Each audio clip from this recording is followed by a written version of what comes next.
Yes, karibu sana wewe mwana Rukwa, karibu sana wewe mwana Sumbawanga. Popote pale ulipo unaendelea kutazama Rukwa Media. So hii hapa ni mguu kutoka, na leo nimetembea mpaka nimefika wilaya ya Kansi hapa of course, na hapa nipo maeneo ya stendi, na mkono wangu wa kushoto hapa nipo na mwenyekiti wa stendi hapa, wa stendi wilaya ya Kansi. Sasa tutapiga naye story mbili tatu, so usikae mbali ya runinga hapo. Yes, kama nilivyokuambia kwamba nipo na mwenyekiti wa stendi ya wilaya ya Kansi hapa na Manyele, ya kunajulikana kwa jina hilo alimaarufu, jina kubwa sana na Manyele. Sasa nitapiga naye story mbili tatu. Mheshimiwa, labda kwa faida ambao watu ambao hawakujui, labda wanakuangalia leo kwa mara ya kwanza kwa siku ya leo, labda majina yako kamili, unaitwa nani? Mimi kwa majina naitwa Rodrick Keston Masebo, ni mwenyekiti wa stendi kuu na Manyele. Okay, sawa mwenyekiti, labda kabla hatujafika mbali, unaweza kutuambia kwamba labda historia fupi ya stendi hii, kwamba stendi hii labda ilianza mwaka gani, ilianza kufanya kazi mwaka gani, labda mwanzilishi wake alikuwa ni nani, labda kwa ufupi tu, ili mtazamaji ambaye anaangalia na kufuatilia kipindi hiki aweze kufahamu. Ndio. Hii stendi mwanzo kabisa, wakati wilaya inaanza, tulikuwa na eneo fulani pale inaitwa stendi ndogo. Ndio. Soko la zamani, yani kule chini. Wakati huo huku kulikuwa ni poli, yani ni nyasi. Wakati huo ndio wilaya inaanza. Kwa sababu sisi ni wenyeji wa wilaya hii, tunajua mazingira yalivyokuwa na ilikuwaje mpaka stendi ikaanza. Lakini baadaye, kwa sababu wilaya ilikuwa ndio inakuwa, ilitokea miradi ya kiserikali. Ndio. Tunaishukuru serikali pia ulipotokea mradi wa Tasafu. Ndio. Na ili eneo linaitwa eneo la majengo. Eneo la majengo. Ni eneo la majengo. Sasa ulitokea mradi wa Tasafu, wakaamua kuweka stendi hapa sasa. Kwa hiyo stendi imejengwa na mradi wa Tasafu, kwa ajili ya kuisaidia halmashauri ya wilaya Kansi. Okay. Na ilikuwa mwaka 2002 kitu kama hicho. Na wakati huo huku kulikuwa poli kabisa wakati wanaijenga stendi. Yaani mji ulikuwa unaishia huko, kuna mji unaitwa Isunta. Kwa stendi hii ilianza kutengenezwa mwaka 2002. Kitu kama 2002, maandalizi yalianza kwenye 1999 hivi. Wakaenda mpaka kukamilisha kwanza kujenga ilikuwa kwenye mwaka 2002. Na katika utendaji kazi hasa ilianza mwaka gani? Yaani hapa mwanzo kuwaleta tu kwanza wananchi huko stendi ilikuwa ni kazi kubwa, kwa sababu kulikuwa polini kabisa. Okay. Lakini kwa sababu serikali ina mamlaka ya kufanya hivyo, na kweli tulikuja huku, na wakati huo kulikuwa basi moja tu ya Sumbli ndio inafanya kazi huku. Okay. So baadaye wananchi walikubaliana na matokeo, basi tukaendeleza na hiyo shughuli ya kufanya kazi ya stendi huku. Lakini wakati huo ilikuwa kwenye hali ngumu sana. Kwanza barabara haikuwepo, barabara ya lami. Ndio. Haikuwepo, yani kulikuwa hata miundombinu ya barabara ilikuwa ni migumu. Lakini tunashukuru Mungu hapa kufika leo, naona hali inakwenda vizuri. Kwa mtu asiyejua Mkansi, ndio anaweza kafika hapa akaona kama vile hii wilaya mbona iko chini sana. Ni kweli. Lakini kwa sisi tunayojua Mkansi, kwa kweli tunaona tunapiga hatua. Kweli. Tunapiga hatua kweli. Sawa, mwenyekiti, tunaona sasa stendi ndio imetengenezwa, na sasa stendi tupo nayo hapa. Sasa unaweza kutuambia kwamba ni huduma gani ambazo zinatolewa hapo sasa kwa abiria pamoja na wafanyabiashara kiujumla? Hapa stendi kama unavyoona, ndio hapa kuna huduma za kijamii, za kawaida. Kama unaona hapo mbele kuna kina mama wanauza miwa. Ndio. Kama unaona kuna maduka ya madawa, zile ni huduma za kijamii. Kuna choo iko sawa sawa. Kuna mazingira tu ya wafanyabiashara. Sema tu kwa sababu leo Jumapili, naona vibanda vingi vimefungwa, ila huduma za kawaida za maisha ya kawaida ya wanadamu, kwa huduma za mahitaji ya kila siku, hapa stendi zinapatikana. Okay, sawa. Na vipi kuhusiana na usalama, labda usalama wa abiria, kwamba kituo kina hatua gani ambazo kinachukua kuhusiana na hawa abiria kwa ajili ya usalama? Nazungumzia usalama. Kwanza tunashukuru serikali imetuletea kituo kidogo cha polisi hapa. Okay, na maana hapa stendi tuna kituo kidogo cha polisi. Okay. Alafu pili, sisi mimi kama mwenyekiti, ndio tuna umoja wa usafirishaji wa stendi. Okay. Kwa maana tuna umoja wetu ambao tumejiandalia katiba yetu, tumejiwekea sheria zetu, kwamba kuna kila namna ya ulinzi kwa ajili ya abiria, kwamba abiria anatakiwa tumuhendo ajisikie kama anapata huduma bila buguza yoyote, kwamba ina maana wahudumu wanaohudumu hapa kuhusu abiria wana customer care nzuri ya kumhudumia abiria mpaka hata anapotoka anatoka akiamini kwamba nimetoka stendi ya Namanyele na nimehudumiwa vizuri, isipokuwa tu hakuna mahali ambapo labda mapungufu yapo, na ndio maana kwa sababu kuna uongozi pale ambapo kuna mapungufu tunakutana tunaelezana na abiria akitoa malalamiko yake, na ndio maana kuna kituo cha polisi yale ambayo yako chini yako juu ya uwezo wetu, tunaripotisha kituo cha polisi, then sheria inafuata mkondo wake. Lakini kwa ujumla kuna amani ya kutosha. Sawa. Bwana, kama ulivyosikia, yani kasi ukifika hapa Namanyele stendi usalama ni wa kutosha. Huyu ni mwenyekiti amekuhakikishia wewe abiria kwamba hata kesho na kesho kutwa ukija hapa kuwa huru kabisa, jisikie huko nyumbani na ujisikie huko salama kabisa. Mwenyekiti, stendi hii tumeona kwamba ina katikati pale ya stendi pembezoni kidogo kuna mkuyu pale. Ni mkuyu ule? Ndio. Ule mkuyu ulikuwepo ni wa muda mrefu au ilikuwaje, na kwa nini hamjaukata? Labda muone kama labda unaharibu labda mazingira ya hapa, au ni kwa nini mpaka sasa hivi ule mkuyu upo na inaonekana ni wa muda mrefu? Ule mkuyu mimi naamini kabla ya stendi kuwepo ule mkuyu ulikuwepo. Nadhani hata ukiona mkuyu wenyewe kwa kile tu ya kawaida unauona kama una miaka mingi. Na kwa sababu mimi nikiwa bado mdogo, mimi nimekuja hapa, wazazi wangu wamekuja hapa ndio nikiwa mwaka 79, mimi bado nikiwa mdogo. Kwa mazingira haya wakati wanajenga nyumba nyumba walikuwa wanachimba mchanga hapa, kulikuwa madimbu. Kwa maana sisi tulikuwa tunakuja kuogelea hapa na huu mkuyu ulikuwepo huu mkuyu, kulikuwa mikuyu mingine hapo mbele miwili toka 79. Huu mkuyu ulikuwepo. Lakini sasa ndio baada ya kuanza ujenzi hapa huu mkuyu kama unavyoona umezungukwa na majengo ya stendi na huko pembeni kidogo ya stendi. Lakini hii habari ya kukata huu mkuyu, kwanza tuliamini kwamba huu mkuyu ni kwamba ni kimvuli. Lakini baadaye tunakuja kujiuliza hiki kimvuli inakuwaje tusipande miti iwe kimvuli? Tukautegemea mkuyu ambao umekaa sehemu moja. Lakini baadhi ya watu wana mambo ya kimila kwamba mkuyu bwana huwezi kukatwa kienyeji, lazima kuna namna yoyote ya kukata mkuyu. Wanasema hapo kuna mambo mengi, na ni kweli. Mimi kama mwenyeji, kuna wakati mwingine huu mkuyu ulikuwa hapa Namanyele kulikuwa hamna umeme kabisa. Hakuwahi kuwa na kipindi hicho Namanyele hamna umeme kabisa. Lakini kuna kipindi sisi tulikuwa tunaamka saa 11 tunakuja hapa. Tunakuta hapa pameng'aa. Yaani pameng'aa kwa maana ya kwamba huu mkuyu unatoa kitu kama vile umeme. Lakini baadaye tulikuja kuuliza wazee kwamba mbona hapa kuna wakati panang'aa? Inakuwaje?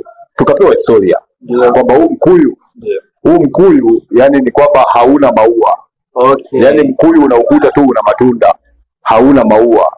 Kwa mkuyu unapandwa yani kama ua liko moja. Yani inatokea tu yani ua moja linatokea hata dakika 10-15.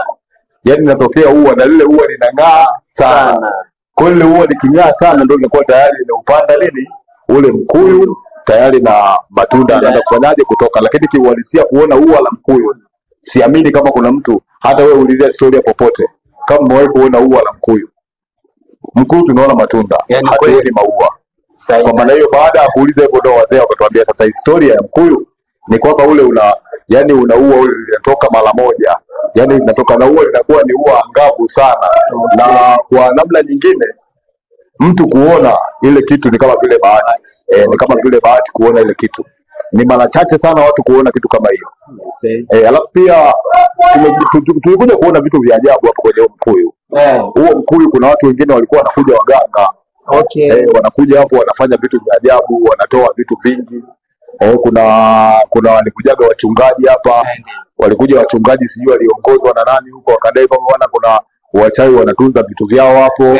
Na kweli walikuja wachungaji wakapiga maombi hatari hapo, vikatoka vitu vingi sana. Kwa maana hiyo tukaamini kwamba huu mkuyu kukatwa kienyeji haiwezekani. Kwa hiyo kuna namna yoyote naamini Mimi naamini serikali na mkono mrefu. Serikali na wazee wa kimila. Sasa hivi tuna wazee wa kimila. Sawa, kuna machifu wakiamua kukata wakiamua kuboresha stendi na wakaona ni vyema kukata huo mti. Basi wapo wazee wa kimila. Watakuja watafanya matambiko yao hapo. Huo mti utakatwa na stendi itakuwa vizuri tu. Na tutatengenezewa kimvuli ambacho kipo bora kuliko mkuyu. Kwa sababu huo mkuyu una madhara. Wakati mwingine unakuta umepaki gari pale. Unakuta mkuyu unameguka juu. Kweli. Miti inatoka kule juu inapiga chini. Sasa kama kuna magari yako chini pale unakuta anavunja vioo. Yanafanyaje na huwezi kutabiri kama leo mti utakatika. Kweli. Kwa ndo historia ya mkuyu, madhara ya mkuyu na namna kwa nini haukatwi. Bwana, yani ilikuwa ni moja kati ya maswali ambayo watu wengi walikuwa wanauliza kwamba kwa nini stendi ya wilaya ya Nkasi na Manyere kwamba kuna mkuyu, ule mkuyu ni wa muda mrefu na kwa nini hautaki kukatwa au wanaofikiria nini? Nadhani majibu ameyatoa kiongozi kabisa, kiufasaha kabisa. Okay, tumalizie. Vipi kuhusiana na changamoto, kwa sababu nyinyi ndio uongozi mkubwa. Ndio. Wanasemaga uongozi ni jalala. Sasa ni changamoto gani kubwa ambayo hasa mnazipitia kwa sasa hivi hapa stendi? Ni changamoto gani kubwa ndio ambazo unazipitia na mmejipanga vipi kuzitatua ili mradi kuendelea mbele katika stendi yetu iendelee mbele? Changamoto yetu kubwa hapa stendi ni mazingira kama unavyoyaona. Ndio. Hii stendi sasa imekuwa ni ya muda. Imekuwa ina muda, lakini na miundombinu ya stendi kama unavyoiona ni vumbi tupu, hasa wakati wa masika. Wakati wa masika tunapata shida kubwa sana. Tunalazimika kuvaa gumboot. Kwa maana ya kwamba stendi inakuwa ni matope. Kwa maana hiyo, lakini yote haya tumeyafikisha kwa viongozi wa chama na serikali kwamba haya mambo yafuatilie na waone namna ya kusaidia, kwa sababu tayari huu mji unakuwa sasa ni mkubwa na ni mji mkongwe. Inakuwa ni aibu kama tunakuwa tunaishi unafika kwenye mji mkongwe kama huu, unafika stendi, unafika kwenye shamba la mpunga. Sasa mimi naamini viongozi wapo wanaliona, na bahati nzuri sana wao wanakuja mpaka viongozi wa kitaifa mazingira haya. Wanakuja mazingira viongozi wa kitaifa wanakuja kufanya mikutano yao hapa, wanaangalia mazingira haya. Kwa hiyo naamini, kwa sababu wanasema hata mbuyu ulianza kama uyoga, kama mchicha. Kwa maana hiyo tunaomba tu tupate viongozi weledi, wapenda maendeleo. Naamini mpaka kufika 2026-27 ukija tena hapa utajisikia kweli huko vizuri. Stendi itakuwa vizuri na itakuwa inapendeza. Ndugu mtazamaji wa Rukwa Media, hayo ni maneno mazuri kabisa ya mzee wa busara, mheshimiwa mwenyekiti wa stendi hapa Nkasi. Labda mwenyekiti, kwa kumalizia, labda maneno maneno waambie wananchi, waambie Watanzania, waambie serikali, wewe kama mwenyekiti wa stendi una kitu gani cha kuwashauri au maoni? Unaweza kuambia kitu chochote kile. Mimi kwanza naanza na abiria. Ndio. Mimi nawaambia tu abiria kwamba wanapofika mazingira ya stendi na Manyere wajisikie wana amani, wako maeneo salama, wako sehemu salama, vitendo vya wizi, mizigo, kila kitu vyote tushavidhibiti, viko sawa sawa. Kwa hata akifika hapo akiacha mzigo, akiacha begi, anaamini na anakuwa na amani kama hicho kitu chake kitakuwa salama, kwa sababu tumeshaboresha mazingira yote, kwamba hata mabegi yanayopitiliza, labda mtu kabadilishiwa begi kafanyaje. Kwa kweli vitu hivyo kwetu sisi tunaviona vizuri sana. Lakini pia tunaomba viongozi wa serikali, kwa sababu mimi naamini stendi inaingiza mapato. Na kama stendi inaingiza mapato na bado halmashauri yetu ina vyanzo vichache sana vya mapato, hatuwezi kuilaumu, kwa sababu hii halmashauri bado ina vyanzo vichache sana vya mapato. Lakini tunaiomba hii serikali au viongozi wa serikali au kiongozi mkubwa wa serikali kama rais wa nchi, hebu angalia labda kuupandisha huu mji hadhi, kutoka kwenye halmashauri ya wilaya, basi angalau hiyo halmashauri ya mji, kwamba ikiwa halmashauri ya mji tutafika mahali kuna vitu ambavyo ni muhimu tutavipata. Kama stendi, ikiwa halmashauri ya mji huwezi kuta stendi chafu kama hivi. Lazima stendi pia itapanda hadhi, lazima kuna mazingira, kuna barabara zetu za lami, yani barabara za vumbi zitakuwa salami. Bado kuna mambo mengi ya kijamii yatakuja, kwa maana ya kwamba tayari mji umefanyaje, umepanda hadhi. Kwa maana hiyo mimi natoa wito tu kwa viongozi hasa wa ngazi za juu, waangalie, tunajua sawa uchumi wa wilaya yetu bado uko chini, lakini waangalie namna ya kusaidia ili mji wetu angalau uwe na hadhi. Umeanza 79 mpaka leo, tunataka watoto wetu na wenyewe sasa wajikute huko kwenye halmashauri ya mji wa Nkasi. Ndio.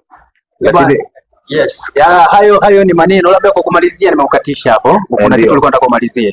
Sawa, lakini pia nilikuwa naomba viongozi wa usalama, viongozi wa usalama tunahitaji watupe support kubwa sana kwenye mambo ya ulinzi wa hapa. Ndio. Yaani support tunayoitaka sisi kwamba pale tunapokuwa hapo kuna mapungula kule, kuna vijana wanakuja hapa kama wazululaji. Kwa sababu nilishasema kuna umoja. Sasa umoja wetu sisi una utaratibu. Na kama umoja wetu una utaratibu, basi ina maana taratibu za umoja zinatakiwa kufuatwa ili stendi iwe salama. Sasa kama kuna mtu anakiuka sheria za umoja wetu, tunapoenda kumripotisha kwenye vyombo vya dola, tunaomba dola itupe support. Na dola inapotupa support, tayari tunakuwa tayari tuko mikono salama zaidi, kwa sababu kuna vijana wale wanaofika sasa, kwa sababu usalama wetu sisi uko ndani ya stendi, lakini nje ya stendi kuna vijana ambao wanawazungukia abiria na kuwapora huko nje ya stendi. Lakini sasa kwa sababu hao vijana tunawajua na taarifa zao tunatoa, tunaomba vyombo vya usalama sasa vijaribu kutusupport ili tuimarishe sasa, kwa sasa hata mtu anapoingia hapa anajua yuko mikono salama zaidi.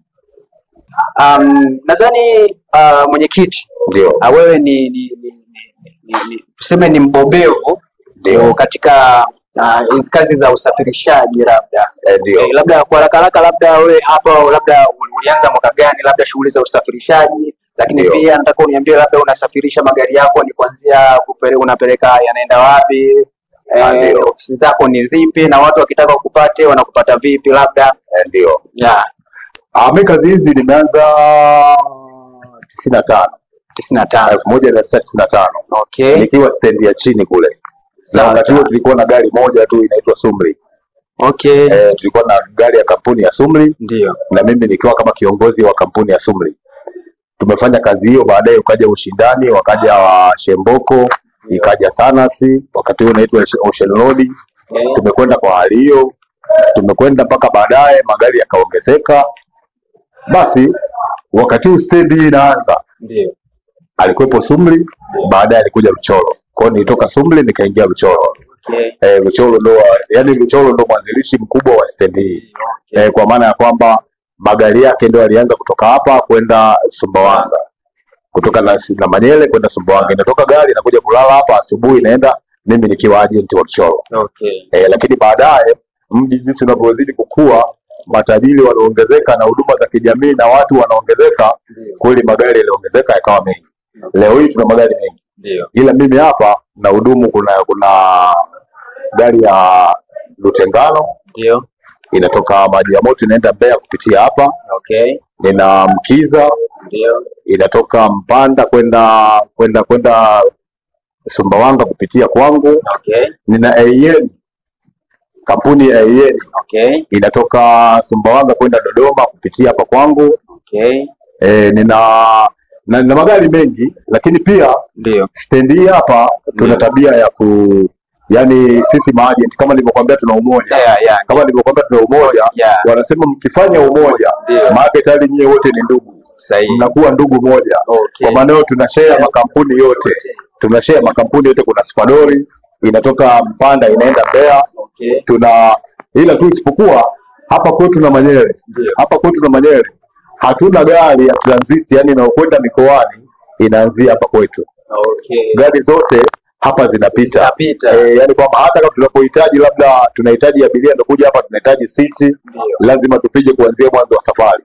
Kwa mfano Sumbawanga tunaomba city, anaenda Mbeya labda tunaomba city Mpanda, kwa tuna abiria na Manyele anatakiwa kupitiwa hapa. Kumbe hapa Nkasi stand bado tuna fursa kwa hawa watu wawekezaji wa usafiri. Ndio. Tulipata mdau mmoja akataka kutoa gari hapa kwenda Mbeya. Lakini LATRA walimsumbua kwamba yani kutoa gari hapa kwenda Mbeya inatakiwa labda iende Tunduma. Labda iende Tunduma. Na sisi mazingira yetu abiria wanaokwenda Tunduma ni wachache kuliko wanaokwenda Mbeya. Kwa maana hiyo tunahitaji tu hata LATRA kama kuna namna yote ya sheria kubadilisha, basi watubadilishie tupate gari ya kutoka na Manyele kwenda Mwanza. Abiria wapo wengi na magari yote unayoona, magari yote yanatoka Sumbawanga kupita hapa, yote yanafukuzana mbio kuwahi na Manyele, kwa maana kwamba wakiamini kwamba na Manyele kuna abiria wengi. Maana anajua akipita kituo cha na Manyele basi huko kwingine ataokota. Lakini wakifika hapa wanabeba abiria wakati mwingine wakifurika mpaka wanawaacha. Na sababu gani? Sababu hatuna usafiri wa kuanzia hapa kwenda Mpanda, hatuna usafiri wa kuanzia hapa kwenda Mbeya, hatuna usafiri. Tuna gari moja tu Bilili ndio inaanzia hapa kwenda Tabora. Bilili yenyewe iko inaanzia hapa saa 12:30 inatoka hapa inaenda Tabora. Kwa zinapishana, inaenda inarudi. Hiyo ndio nilipata bahati ya kuipata. Lakini mwanzo tulikuwa na gari inatoka hapa ya Sumri inaenda Mbeya. Na wakati huo ilikuwa bado mji mdogo. Sasa nashindwa kuelewa ni kwa nini wakati mji umekuwa tunakosa gari ya kutoka hapa kwenda Mbeya. Tunakosa gari ya kutoka hapa kwenda Kigoma. Kwa sababu hapa abiria wa Kigoma wapo wengi, abiria wa kwenda Mbeya wapo wengi, abiria wa kwenda Tabora wapo wengi. Lakini nataka tu kuomba wadau wa usafiri ambao labda wanahangaika, wamepaki magari, wanahitaji njia, wanahitaji namna ya kufanya kazi. Hebu waje na Manyele. Fursa ya magari ya kuanzia ruti ipo hapa. Fursa ya magari ya kuanzia ruti ipo. Kuna ruti za Kilando Mbeya hamna, kuna ruti za Kilando Kigoma hamna. Watu wanatoka Kilando wanakuja hapo, wanashushwa, wanaanza kuhangaika usafiri, magari yamejaa, wana mizigo imejaa. Kwa hiyo kama unakuta wanalala hapa siku 2-3, huo ni usumbufu. Lakini kama kuna matajiri au wadau wanahitaji fursa za kusafirisha abiria, basi wanaweza kutuona tukawaelekeza tufanye nini, wapi kuna abiria, wapi kuna nini, ili mradi tu Tanzania isonge mbele. Mwenyekiti, labda tumalizie hapo, labda kwa kutoa mawasiliano, kwa sababu tayari umeshawatangazia wadau. Labda tuanzie na kwa wewe kabisa, kwa sababu wewe ni mwenyekiti. Ndio. Labda utatoa namba, labda wanakupataje? Ndio. Utawatajia majina yako, pia utataja na namba yako hapo. Ndio. Kwa mdau yoyote yule, lakini pia kwa mwananchi yoyote yule ambaye anahitaji kuweka order labda ya tiketi, anataka atokee hapa na Manyele, huenda anaenda Mpanda, anaenda wapi, mkoa wote ule pale, basi unaweza kumcheki mwenyekiti wa hapa stendi kupitia namba hiyo na ukapata usafiri kwa usalama kabisa. Namba yangu ni namba ya boda. Ndio. 0745 30 58 63. Ndio. Namba ya hoteli ndio 0622 56 71 16. Naitwa Rodrick Keston Masebo, mwenyekiti stendi kuu na Manyele. Haya, nadhani namba ameshatoa mwenyekiti, lakini fursa ametoa, elimu ametoa, maoni ametoa, ushauri ametoa. Nadhani hajatubakishia kitu, na sisi huu hauna la ziada tena hapa katika wilaya ya Kansi stendi hii. Nisema tu chao mdau.